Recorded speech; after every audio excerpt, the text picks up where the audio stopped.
building up our wealth, and as importantly, holding on to it, is every bit as much about not making mistakes as it is about saving our money. So in today's video, I'm going to share with you the 5 main wealth killers in the United States that you need to avoid. And the first one is, frankly, just not investing. Unfortunately, it's not enough to just save our money. We also have to invest our money so that we can get our money working harder for us than we work to save that money. And for most of us, that means investing in stocks and having some exposure to volatility in order to beat inflation over the long period. So if we can beat inflation, we get compounding working in our favor. We've all heard the famous Einstein quote about compounding being the 8th wonder of the world. Well, compounding cuts both ways. It helps you if you're earning above inflation in your account. But you know what? It works against you if you're in the warm, cozy, secure feeling of maybe an FDIC insured bank account that likely is earning less than inflation. So mistake number 1 is simply not investing. If you've got a long-term time horizon, this isn't financial advice, but you likely need to invest at least some of that money to get your money working hard for you. Number 2 is related to investments, and this is kind of going to be heresy coming from a financial advisor. But while real estate has helped many people build their wealth, it's also been a thing that's hurt people and has destroyed their wealth. So you want to be careful. Just buying a home is not the ticket, the guaranteed ticket to building up your net worth. Now, if you have time on your side, if you're planning on being in a location for 10 plus years, yes, owning your home may make a lot of sense. Although the real estate appreciation has been so high recently, it's just because it's worked in the past doesn't mean it's going to work in the future. And certainly if you think you're going to be moving in 1, 3, or maybe even 5 years, owning a home, it's an illiquid investment. Real estate is hyper local, even though the national market might do well, your market may not. So if you have a short period of time, certainly 1 and 3 years, you may want to think about renting instead of owning, because for most of us, it's going to cost 6% or more to sell that house by the time you figure out all the costs and prepping the house for sale. So buying a home at the wrong time, and more importantly, selling at the wrong time, can hurt your wealth. Okay, another thing that can hurt your wealth, number 3 here, is keeping up with the Joneses, right? Looking at our neighbors and having lifestyle creep driven by what our neighbors are doing. We might personally feel very comfortable with how we're doing financially, but we might feel the temptation to keep up with our neighbors. Our neighbors buy a new car, they buy an electric car, and we feel like we need to. Or our neighbors move and they move to a nicer home, or maybe they're in a better school district, and we're thinking, I need to do that as well. I want you thinking about what are the things that are important to you? What are the things that bring you joy, that are, for many of us, their experiences, their adventures? What are the things that are important to you as opposed to Instagram worthy or YouTube worthy? In really thinking about what's important to you, what are the things that you value, and what are the things that are increasing the quality of your life. So keeping up with the Joneses can be very detrimental to our wealth. And I want to share with you, I've got a couple bonuses here that are actually really important wealth killers that many of us don't think about. So the next one, number 4, is time. I want you to think about staying with me, speaking of time, because those bonuses are going to be very important. But speaking of time, one of the main drivers for building net worth is not necessarily how much you save, but when you save. Yes, how much you save is important, but when you save is important too. Starting early, getting a jump on that, because the last 5 or 7 years before you retire, many people see that their net worth increases by 50% or maybe even more. So getting that base built up, let's say you can build your base up to $500,000 5 years before you retire. It would not be irrational to think that that could increase by 50%. It could also decrease, or it could also stay flat. But once you have that base, time works on your side. So getting that base in place as soon as possible is really important. Warren Buffett's business partner had a quote, a guy by the name of Charlie Munger. And he said, getting to that first $100,000 is the hardest, and getting there as soon as you can is critically important. Now, he said this in 1994. I think the number now is 250,000. So getting your first 250,000 saved is important. And you are where you are.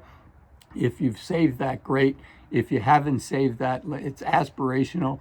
But anything you can do to build that base, to start getting your money working harder for you, so time and also investing is working on your side.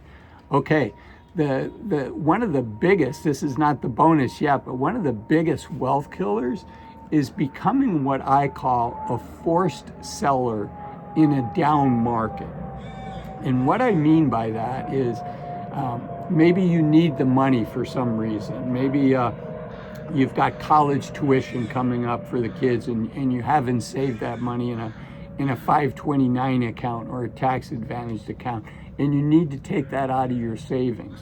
Well, if you need that money and the stock market is down, either for something like that or living expenses, by definition, if it's all in the stock market, you become a forced seller in a down market because you need that capital. So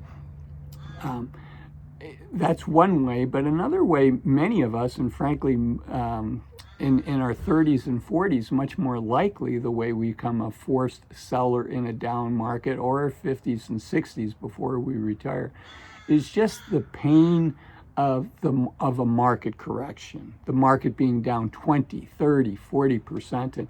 And for some people, if you don't get your asset allocation right, and it causes you intense worrying, what I call angst, where you can't sleep at night. It just really worries you. I think of the great financial crisis, 2008, 2009, where the S&P 500 peak to trough was down almost 60%.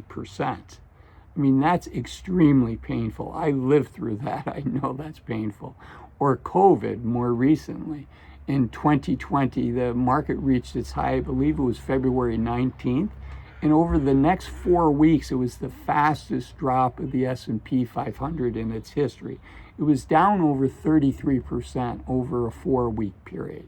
And that caused a lot of people to blow out of the market. So that angst, your mental anxiety, can cause you to be a forced seller in a down market. Now, what are some other wealth killers? Another one that we're all dealing with right now is inflation. And yes, the high 9% inflation, almost 10% a year inflation. The the Federal Reserve's done a good job of bringing that down to 3 or 4%. But that last mile of inflation can be difficult to get down, getting it from that 3 to 4% to the 2% that's the target for the Federal Reserve. And that's eroding away the purchasing power of our money, which is why it's even more important to make sure you're invested so you can beat inflation over a long period of time. I should share, none of what I'm sharing with you today is investment advice, is financial advice. I don't know your situation, but the goal of beating inflation over time is a good goal for most of us. Another thing that that can be a wealth builder is what I call destructive debt. I think there's constructive debt, maybe a reasonable amount of student loans where we're skilling up, we're building up our skills so we can earn more. A mortgage, something that's an asset that hopefully grows in value over time. But destructive debt is used to buy assets that decrease in value over time. A new car, the cardboard boxes that show up at our front door all the time. Consumer debt. And so consumer debt can be a destroyer of wealth as well. And then, and this one's super, super important, Another thing that can destroy our wealth is overly aggressive investing, being overly optimistic about your investment results, and getting in front of your skis, if you will. I live in a ski town, so let me use a skiing analogy. Getting in front of your skis from an investment standpoint and not really thinking through what is the pain of a 20, 30, 40% correction going to be. And many people would say, oh, I'd love a correction like that. I would just buy more. Well, maybe you would, or maybe you wouldn't. For many people, the pain of losing that money, the thought of losing maybe $100,000 or $200,000 from their investments, and they're thinking, how long did it initially take me to save $100,000 or $200,000? Maybe that was 10 years of your life, 15 years of your life, and that causes intense pain. So getting your investment allocation wrong, either overly optimistic, which might cause you to blow out at the wrong time, or overly conservative, where you're not beating inflation. I think, again, this is not financial advice. I think most of us would benefit from working with a financial professional. And if you found this video helpful here, I know you're going to enjoy this video over here. Interesting as well. And it talks about people my age, and it talks about the next generation, why boomers are in trouble. It's one of my most viewed videos. I know you'll enjoy it.